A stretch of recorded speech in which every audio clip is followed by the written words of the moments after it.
दोस्तों, मैं पंकज तन्मा अपने यूट्यूब चैनल पर आपका हार्दिक स्वागत करता हूं।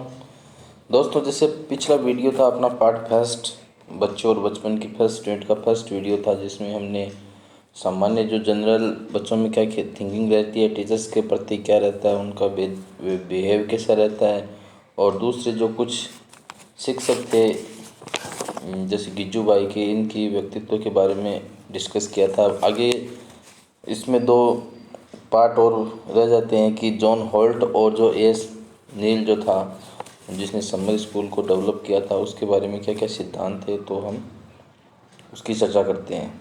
तो बच्चे और बचपन अपना ये फर्स्ट पेपर है, इसमें फर्स्ट यूनिट चल रही है। अब जॉन होल्ट के बारे में अपन डिस्कस करते हैं। जॉन होल्ट का देखो, ये अमेरिकी लेखक थे, ठीक है। लेखक के साथ एक बहुत अच्छे शिक्षक थे, उन्होंने बहुत संघर्ष किया था, और इनका जन्म 14 अप्रैल 1923 को हुआ था और 14 सितंबर 1985 को इनकी डेथ हो गई थी। ये आप जॉन होल्ट। और फिर मैं आगे बात करता हूँ कि इनके क्या क्या अनुभव थे, ये शिक्षा को कितना महत्व देते थे, टीचर्स और बच्चों का जो बीच में तालमेल था, जो बिहेव था, उसके बारे में इनकी क्या सोच थी, क्या अनुभव थे इनके, उसके बारे में अपन चर्चा करते हैं। तो दोस्तों ध्यान रखिएगा, 14 अप्रैल 1923 को इनका जन्म हुआ था और 14 सितंबर 1985 को इनकी डेथ हुई थी। ये अमेरिकी लेखक थे, उसके साथ में एक अच्छे शिक्षक थे। तो दोस्तों इनकी जो लोकप्रिय पुस्तक थी वो बहुत ही चर्चा में रही, बच्चे असफल कैसे होते हैं और बच्चे कैसे सीखते हैं। ये दो इनकी बहुत फेमस बुक्स थी। बाकी 4-5 बुक्स और थी, उनके बारे में मैं आपको PDF के माध्यम से अवलोकन करवाएंगे। तो इनका जो अनुभव था बच्चों के प्रति, वो एक सबसे इम्पोर्टेंट चीज़ ये मानते थे कि बच्चे हैं वो डर की वजह से कुछ भी नहीं सीख सकते। उनको प्यार से जो कुछ सिखाया जा सकता है वो डर के माध्यम से बिल्कुल डरा धमका के बच्चों को नहीं सिखा सकते। प्यार से जो उनके अंदर जो स्ट्राइक है वो जल्दी करेगी। जो भी चीज़ अपन सिखाना चाहते हैं वो प्यार के साथ सिखाइएगा। डर के मारे बच्चों में वो भय हो जाता है, भय के मारे वो कुछ भी नहीं सीख सकता। और एक चीज़ ये बहुत बुरी मानते थे जॉन होल्ट के जो वैचारिक थे, वो बोलते थे कि जिस किसी भी सब्जेक्ट में या जो भी टॉपिक है या जिसमें भी बच्चे का यदि इंटरेस्ट नहीं है और उसको वो थोप दी जाती है वो चीज़, तो वो बच्चा कभी भी उस चीज़ को सीख नहीं पाता है। तो उनका मानना था कि बच्चों के लिए सबसे बुरा यह था कि बच्चे को वही पढ़ना पड़ता था जिनमें उनकी रुचि नहीं थी। और फिर जॉन होल्ट है, वो आगे मानते थे कि जो शिक्षक और बच्चों के बीच में जो व्यवहार वो कैसा होना चाहिए, बच्चों की क्या क्या लिमिटेशन होना चाहिए, कि वो अपने टीचर्स से जो कुछ मांग कर रहे हैं वो मांग किस सीमा तक होनी चाहिए, तमाम चीज़ों को लेकर उनकी जो वैचारिक थे, उनकी जो जिज्ञासा थी बच्चों के प्रति, वो सब चीज़ हम वन बाय वन चर्चा करेंगे। तो मित्रवत व्यवहार के बारे में वो बताते हैं कि बच्चों के साथ शिक्षकों को बिल्कुल फ्रेंडली बिहेव करना चाहिए। बच्चों को कुछ भी इधर हेजिटेशन नहीं होना चाहिए कि उसके क्या प्रॉब्लम हो, वो बिल्कुल शेयर करना चाहिए। अपनी जो भी वो कोई भी उसकी टेंशन है या कोई भी मतलब जो रुचि नहीं है किसी भी सब्जेक्ट में, तो वो खुल के बताए, तो उसका समाधान टीचर्स अपने स्तर पे करेंगे, उसको दूसरे तरीके से समझाया जाएगा। तो ये था कि मित्रवत व्यवहार और स्वतंत्रता की सीमा, की बच्चों को फ्रीडम उतनी देनी चाहिए कि वो कुछ गलत ना करें, वो अच्छे स्टेप्स फॉलो करें, डिसिप्लिन के साथ चले, तो ज़्यादा उनको वो फ्रीडम नहीं देनी चाहिए। दोस्तों जॉन होल्ट है, वो बोलते थे कि बच्चों को उनकी अभिव्यक्ति की स्वतंत्रता है ना, वो उनको अवसर देना चाहिए। स्वतंत्रता कि बच्चों के मन में क्या जिज्ञासाएं हैं, उनकी समस्या को समझना चाहिए, उन्हें दूर करने में उनकी सहायता करनी चाहिए। तमाम चीज़ों को लेकर जॉन होल्ट ने खुल कर उनके बच्चों के साथ और शिक्षक के साथ जो बिहेव था उस पर चर्चा की थी। और उन्होंने कहा था कि बच्चों को जो ये स्वतंत्रता की जो सीमा ना, वो बिल्कुल लिमिट में होनी चाहिए। किसी भी बच्चे को उसकी सीमा तक ही स्वतंत्रता देनी चाहिए। मतलब जिस सीमा से उसके मतलब विचार है, जो भी उसकी क्रियाएं हैं, मतलब दूसरों को हानि नहीं पहुंचाए। बच्चों की जो भी मांग है वो उसकी लिमिटेशन में, उनके बेनिफिट के साथ, दूसरे बच्चों को उसका लॉस नहीं हो। इस प्रकार से जॉन होल्ट ने कुछ सिद्धांत दिए थे। और उन्होंने कहा कि जैसे कोई भी विद्यालय है उसमें प्रधानाचार्य से बच्चे जो भी मांग करते हैं ना, वो मांग बिल्कुल जायज़ होनी चाहिए। जायज़ मांगों की हमेशा पूर्ति हो सकती है, नाजायज़ मांगों की कोई पूर्ति नहीं हो सकती। क्योंकि बच्चों की इच्छाएं और जो आकांक्षाएं होते हैं वो अनलिमिटेड होती हैं, ठीक है। उनकी कोई लिमिट नहीं होती है, बच्चे कुछ भी मांग सकते हैं, लेकिन जो मांग छात्र हित में हो उसकी ही हमेशा पूर्ति की जानी चाहिए, क्योंकि हर चीज़ को पूर्ति करना असंभव था, ठीक है। तो उन्होंने कहा था कि जो समाधान का प्रथम प्रयास है ना, वो उनकी सीमाओं को बोध कराना है कि बच्चे की क्या क्या लिमिटेशन में होनी चाहिए वो सारे चीज़ें। दूसरी चीज़ बच्चे की जो अभिलाषा के बारे में उन्होंने कहा था कि बच्चे हमेशा सकारात्मक विचार रखने चाहिए बच्चों को। नकारात्मक विचार बच्चों को हमेशा दुर्बल बनाते हैं दोस्तों। नकारात्मक विचार बच्चों को दुर्बल बनाते हैं और इनकी सार्थकता के लिए हमेशा एक शिक्षक को बच्चों के साथ मित्रतापूर्वक व्यवहार करना चाहिए। और बच्चों में जो गलत थिंकिंग है, जो बच्चों को दुर्बल करती हैं, बच्चे की मानसिक या भावनात्मक जो भी यथार्थता है उसको वो ठेस पहुंचाती है, तो एक अच्छे शिक्षक होने के नाते उसको हमेशा वो बच्चों को एक तो टॉर्चर नहीं करनी चाहिए कि तुम गधे हो, गधे ही बने रहोगे, तुम कुछ नहीं सीख सकते, तुम यथार्थ वो बच्चे यथार्थ में फिर वैसे बनने लग जाते हैं, डिमोटिवेट होने लग जाते हैं। तो बच्चों को हमेशा वो शिक्षक के प्रति भी ये बोलते थे कि बच्चों को हमेशा आप मोटिवेट करते रहो, उनके जो थिंकिंग है वो हमेशा पॉजिटिव बनाए रखो आप, ठीक है। फिर आगे जॉन हॉल्ट उन्होंने क्या कहा था कि एक विद्यालय की जो तुलना है ना वो उन्होंने कारागार से की थी, कि एक जो विद्यालय है और जो कारागार होती है ना जेलबंदी, वो ऐसे है कि जैसे जेल के अंदर बंदियों को कैद करके रखा जाता है ना, जैसे उन्हें किसी भी प्रकार की कोई स्वतंत्रता नहीं होती है और वहाँ पे वो हमेशा घुटन महसूस करते हैं, उन्हें भय दिखाया जाता है, दबाव डाल के उनको कार्य करवाया जाता है। उसी प्रकार जॉन हॉल्ट ने कहा था कि विद्यालय की तुलना भी बिल्कुल कारागार जैसी है, जहाँ बच्चों के साथ कैदियों सा व्यवहार किया जाता है, ठीक है। वो दोस्तों उन्होंने ऐसा कहा था कि पीछे की जो शिक्षा थी उन पे उन्होंने कदम उठाए थे कि उस टाइम की जो शिक्षा थी कि बच्चों को सब कुछ रटाया जाता था उन पे, मतलब बस वो एक पारंपरिक था, परंपरा ही थी कि बस बच्चों को रटन विद्या सिखाओ, ज़बरदस्ती उनको स्कूल भेजो, जो उनकी इच्छा नहीं है वो मनमर्जी के सब्जेक्ट उनको दिलाओ। तो उन जो उस टाइम की जो माहौल था उसको लेके उन्होंने बिल्कुल विद्यालय को एक कारागार के समान उसकी तुलना की है कि बच्चों के साथ भी कैदियों की तरह व्यवहार किया जाता था, और जहाँ बच्चे भय और दबाव के कारण अपना पाठ्यक्रम पूरा करते थे और वे अपने जेलरों को और शिक्षकों को भी पूरी मेधा नहीं दिखा पाते थे, ठीक है। तो बच्चे मतलब कुंठित होते थे और वो अपना टैलेंट उभार के अपने जो भी परिवार है या समाज है या स्कूल है उनके सामने अपने टैलेंट को बाहर नहीं ला पाते थे। तो उन्होंने इस तमाम चीज़ों पे उन्होंने ये सवालिया जो कदम उठाए थे, बोल सकते हैं कि, और इनका एक जो कथन है वो बहुत इम्पोर्टेंट है कि कोई भी बात जो बालक के आत्मविश्वास को कम करती है या उसके आत्मसम्मान को ठेस पहुंचाती है या उसके कार्य में बाधा उत्पन्न करती है या उसके द्वारा महत्वपूर्ण समझे जाने वाले लक्ष्यों की प्राप्ति में अवरोध उत्पन्न करती है, उसकी चिंतित और भयभीत रहने की प्रवृत्ति में हमेशा वृद्धि कर सकती है। मतलब वो बोलते थे कि बच्चे में नेगेटिव फीलिंग बिल्कुल नहीं होनी चाहिए, हमेशा उसको एक अच्छे शिक्षक होने के नाते आप उसमें आत्मविश्वास में कमी नहीं होने दें बच्चों को, और उनको उस लेवल तक, मतलब उनके कॉन्फिडेंस को इस लेवल तक पहुंचाएं कि हम कुछ कर सकते हैं। ऐसे नहीं कि बच्चे निराशावादी होकर वो घर बैठे रहे और वो जीवन में कुछ नहीं कर पाए।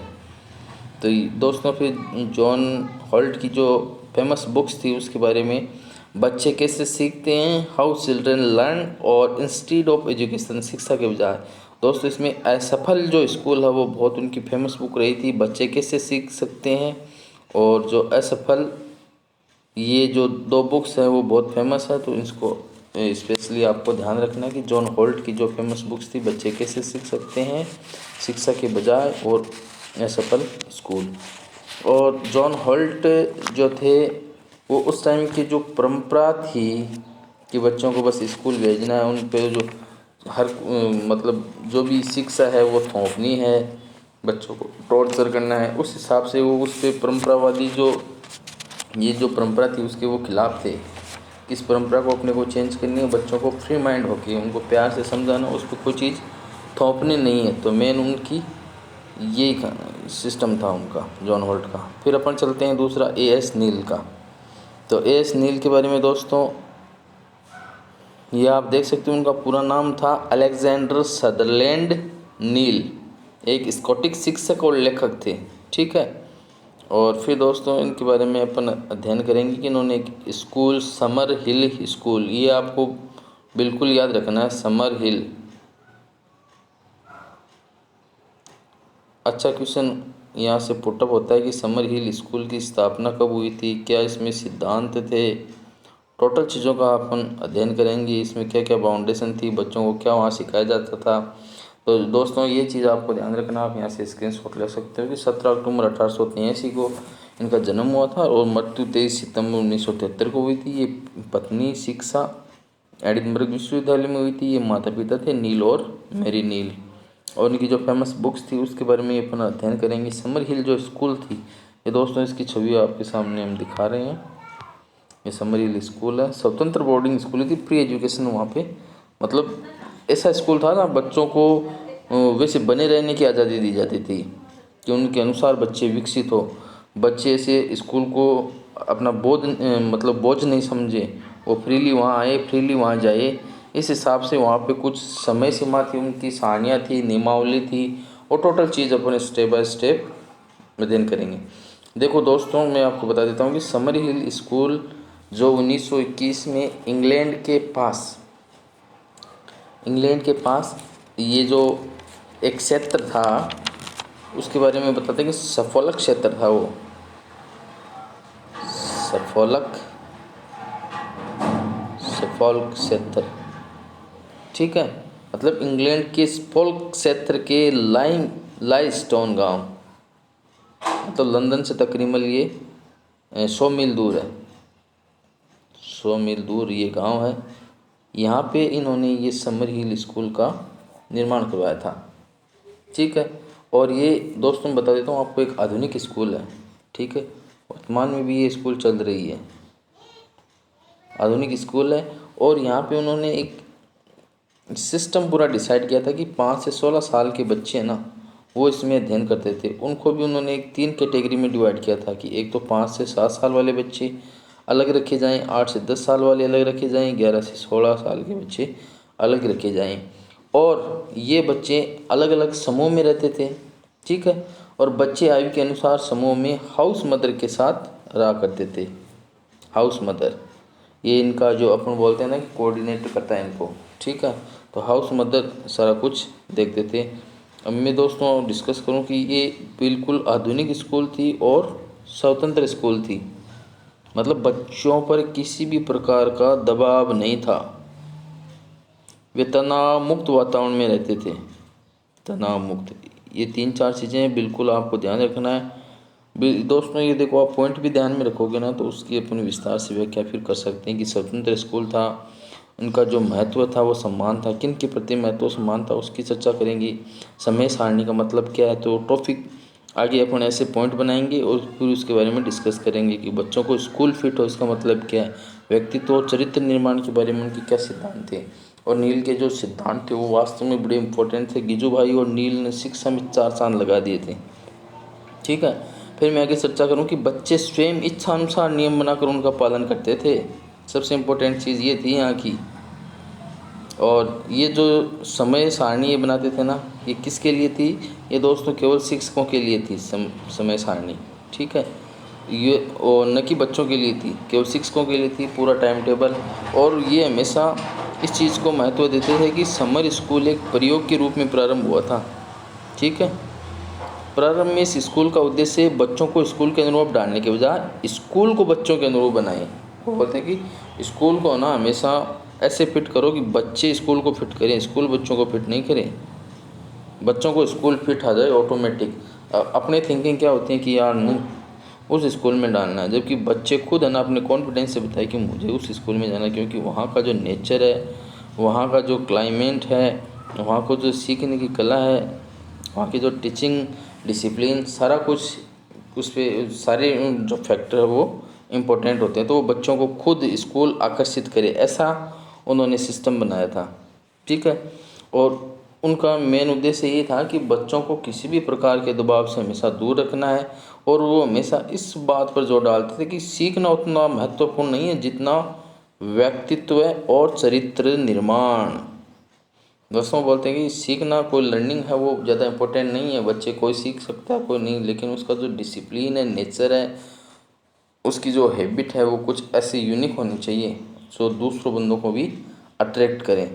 और समर हिल स्कूल में सबके अधिकार बिल्कुल समान थे, वहाँ जाति भाव नहीं था, ऊंच नीच नहीं था किसी के साथ। उनका मेन मोटिव ये था किसी को भय नहीं हो, और भय नहीं होना ही एक बच्चे के लिए सबसे बेहतर चीज़ है। भय मुक्त वातावरण हमेशा बच्चों के अंदर डेवलप करो। और नील के सिद्धांत थे वो हमेशा आज के जो समाज थे ना उसके आलोचक थे। वे इस बात पर जोर देते कि जिस तरह का इंसान हम विकसित कर रहे हैं वे हमेशा वो भीड़ मानव है।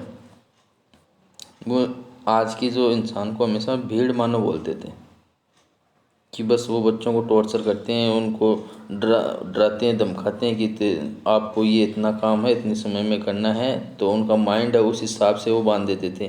तो बच्चों को हमेशा फ्रीली रखना चाहिए, उसको बंदिश में नहीं रखना चाहिए। तो आज के समाज के बिल्कुल आलोचक हैं वो हमेशा उस जो रीति रिवाज वो चल रहा था ना उसको बिल्कुल पकड़ बांधते थे कि वो बोलते कि हम पागलों की दुनिया में रह रहे हैं, और हमारे ज़्यादातर जो रीति रिवाज है ना वो हमेशा पाखंडी जैसे ही है। तो नील है वो बच्चों को ऐसे शिक्षित करने की कोशिश करते थे कि वो मौजूदा व्यवस्था में ही खप जाएं। ठीक है, बच्चे अपने आप को ढाल लें, वो कल को ऐसे बिल्कुल आवारा नहीं, अपने दम पर आत्मनिर्भर हो जाएं, कुछ भी वो अपना सेल्फ बिजनेस करे, अपने पाँव पे खड़े हो जाएं। उस हिसाब से बच्चों में क्रिएटिविटी और जो आत्म कॉन्फिडेंस है, सेल्फ कॉन्फिडेंस है, वो बच्चों का डेवलप करना ही उनका मेन मोटिव था। वो बोलते कि बच्चे ना उनकी मतलब कोशिशों को इस प्रकार करो कि वो हमेशा खुशगवार इंसान बन जाएं, वैसे आदमी और औरतें बने कि जिनकी बहुत ज़्यादा पाने की इच्छा न हो, बहुत ज़्यादा इस्तेमाल करने की इच्छा न हो, बल्कि बहुत ज़्यादा होने की इच्छा हो कि हम बहुत कुछ हैं, कुछ पाने की इच्छा नहीं हो। वो हमेशा विवेकशील और यथार्थवादी जो बच्चों का सिद्धांत थे ना उन पे विश्वास करते थे।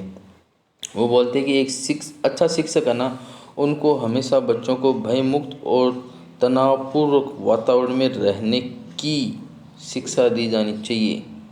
और वो हमेशा ये बोलते कि एक बच्चापन को एक बालक को, अच्छे बालक को हमेशा एक एक इस तरह का एक खरापन जरूर हासिल करना चाहिए कि हम भिखमंगा होने से बचाएं अपने आप को। बस वो 2-3 प्रण है वो बच्चों को, और इनकी जो एक कमियां थी ना कई मानते थे इनकी कमियों को।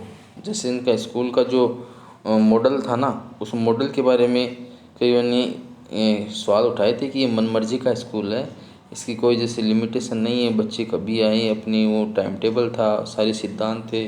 तो उन्होंने कई बंदों ने इसको मनमर्जी का स्कूल बोला था। तो कहने की बात है इसमें जो निष्कर्ष निकल के आता ना वो बोलते हैं कि बालक की आंतरिक शक्तियों का जो विकास करना है वो ही वास्तव में एक शिक्षा है। बच्चों को हमेशा स्वावलंबी और आत्मनिर्भर मतलब अपने दम पर उनमें इतना कॉन्फिडेंस आना चाहिए कि वो क्रिएटिविटी करें या कुछ भी करके वो भिखमंगा जरूर नहीं बने। ठीक है, वो मतलब समर हिल स्कूल में जो सिखाया जाता था वो था कि एक कॉन्फिडेंस है वो इस हिसाब से क्रिएट करो बच्चों के अंदर कि वो रियलिटी में बच्चों को ऐसा लगे कि हम बहुत कुछ करेंगे। अपंग और जो कहने का मतलब जो विशेष परिस्थिति वाले जो बच्चे होते हैं ना उनके साथ भी भेदभाव नहीं करे शिक्षक, और उनको भी इस हिसाब से तैयार करे कि वो भी बहुत कुछ कर सकते हैं। शिक्षा का दर्शन और समर हिल के बारे में ये बताया कि 1921 में ये जो स्कूल था वो लंदन के पास में एक गाँव में जो शुरुआत हुई। और ये 3 कैटेगरी में हमने आपको बताया कि 5 से जो 16 वर्ष तक के बच्चों थे। ये देखो समर हिल एस नील द्वारा ये जो बुक्स है उसके बारे में बताया है कि ये तमाम बुक्स हैं वो समर हिल ये जो एस नील थे उनके द्वारा समर हिल, नेल, ऑरेंज पील और ही जॉस अनलिबरेटेड और लास्ट मैन अलाइव, लेकिन आपको समर हिल ही ध्यान रखना है। ठीक है, समर हिल का एक क्वेश्चन पुटअप होता है कि समर हिल स्कूल की खूबियों का संक्षेप में उल्लेख करो, या फिर क्वेश्चन आ सकता है कि कुछ शिक्षा शास्त्रियों की दृष्टि से समर हिल स्कूल की कमियों से हम अछूता नहीं है, तो समर हिल स्कूल की जो उसको मनमर्जी का स्कूल कहा गया था उसके बारे में आपके क्या विचार हैं वो बताइए। या समर हिल स्कूल की स्थापना किस मूल सिद्धांत के आधार पर की गई थी, मतलब बच्चा स्वभाव से विवेकशील और यथार्थवादी होना चाहिए, भयमुक्त होना चाहिए, तमाम चीज़ें आपको बतानी है। थैंक यू दोस्तों, जय हिंद, जय भारत। ये अपना फर्स्ट यूनिट आज कंप्लीट हो गई है। मेन इंपॉर्टेंट जो फैक्ट थे वो मैंने आपको बता दिए हैं। यहाँ से 2-4 जितने भी क्वेश्चन आते हैं अति लघुतरात्मक लघुतरात्मक सारे हमने वो कवर कर लिए हैं, निबंधात्मक क्वेश्चन भी कवर कर लिए हैं। तो ज़्यादा वीडियो, कल के दोस्तों के कॉल आए थे कि वीडियो ज़्यादा चला गया है, तो उसमें मेन चीज़ ये था कि कल तो वो टॉपिक भी अपने इतने कवर किए थे कि मैं गिज्जू भाई से 2 या 3 क्वेश्चन 100% पुटअप होते हैं। एक समर हिल स्कूल का क्वेश्चन होता है, तो आप गिज्जू भाई और समर हिल दोनों फर्स्ट यूनिट से कर सकते हो। तो फर्स्ट यूनिट से बिल्कुल आप मार्क्स है वो पूरे के पूरे बटोर सकते हो। ठीक है दोस्तों, आगे भी बनी रहिए। जल्द ही दूसरी यूनिट के भी 2 वीडियो है वो अपन जल्दी पुट करेंगे, और अपने कमेंट है वो ज़रूर शेयर कीजिए, हमारे साथ आपकी सुझाव शेयर कीजिएगा। जय हिंद, जय भारत।